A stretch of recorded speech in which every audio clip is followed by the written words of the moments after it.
Hello everyone, I'm Andrea Noronha and I'm happy for this opportunity to be here before you.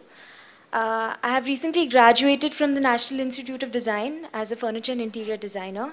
Before this, I am an architect, and I was also fortunate to do a 3.5 month course in Milan, which is a scholarship program in Masters in Strategic Design.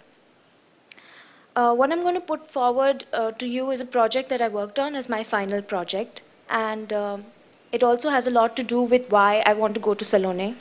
It is to do with the fact that I believe that we have a lot to take from the different parts of India and to share, because nowadays identities are blurring and we are adopting identities as global citizens.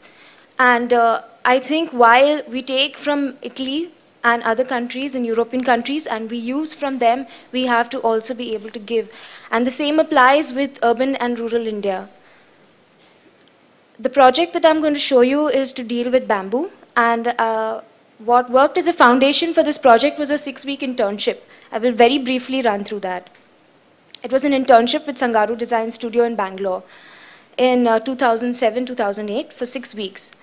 And what I had there was, it being such a short time, then this being my first introduction in bamboo, I was given systems that I was supposed to work around. And what you see up as the system is a system that was developed by my boss, Sandeep, and it did with splitting and laminating bamboo. And the product below is what I created for him using that system. That's how it is used. This is just one product of a whole line that came out of it. And my second concept he gave me was actually weaving, because weaving is something usually limited to very thin splits of bamboo. So now we were trying to use much thicker splits. And what came out of it was this woven chair seat, which still needs work, but as an idea, this is where I am. This was the workshop. This was actually the eye-opening part of it. Towards the end of the workshop was when I really began to understand bamboo, when I began to understand what I should do with the material as well. So I was very happy for the opportunity when outreach programs introduced diploma projects on bamboo. And it was dealing with the same clusters that I had worked with, so I already had something of a little introduction to it. And this was a 6-month project, and it had field studies. There would just then be product conceptualizing, training the craftsmen, and looking at the products and moving into the market. So one thing that influenced me to start with the project was a TED talk by Ashraf Ghani, where he spoke about bamboo cotton not competing with opium, but it's the t-shirt that does. So we're not looking at bamboo as being as trying to compete with more expensive or exclusive materials, but we're actually looking at the product and how it fares in the market. So living with bamboo in Tripura, this again was very, very interesting for me, an eye-opener in fact. It's how people rely on it so much in Tripura, and this reliance on bamboo is actually decreasing very rapidly because of all other products that are being brought in from main India, China and other countries. Plastic products that are replacing baskets like that they would normally use for their daily activity. So this is what I'm talking about when I say that how people are now they're using plastic products, but what are we getting from them? They're taking things from mass manufactured houses in India, but what is coming out of there? So this was followed by a product system study and basically how products are made. So they work on a system of societies, clusters, government aided, NGOs, but the products are mainly what come out of a few design houses and National Institute of Design mainly. So this is Tripura. This is how the clusters are arranged. They are sprinkled all over the map of Tripura and at present not very well connected. Some of the products that you'd see right now, some very intricate like the rhino that you see, a more commercial product, the lamps, and finally products that come out from interventions with design houses like industry. This is the international bamboo product market.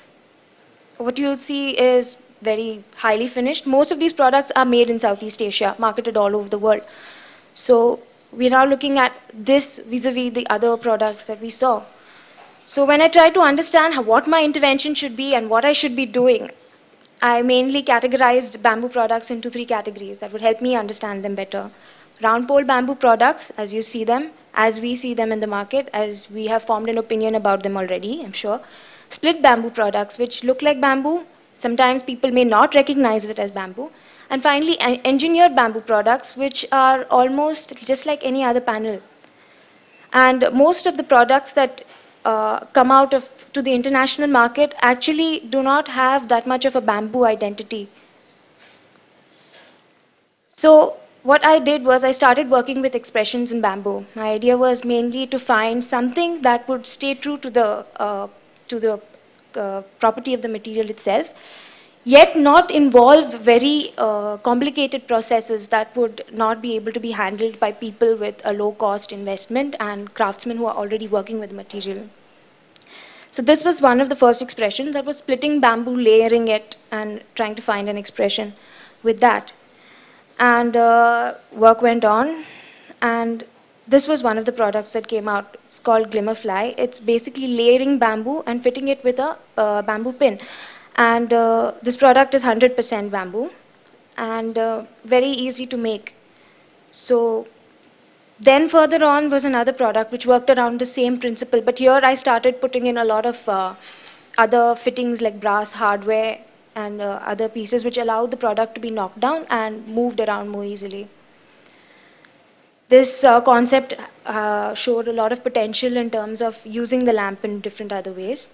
And here this is one of lighting it with two lights, a single light, and the splits themselves they lend to coloring very well, and natural dyes and even wood stainers were things that I was looking at. These are the craftsmen and the few products. Another expression that I worked on was bending bamboo. In this case, when you're actually faced with the whole culm of bamboo, that's the bamboo pole itself, I wanted to look at bending it because a solid bamboo is easier to bend. A hollow bamboo, much like metal, is a little tougher.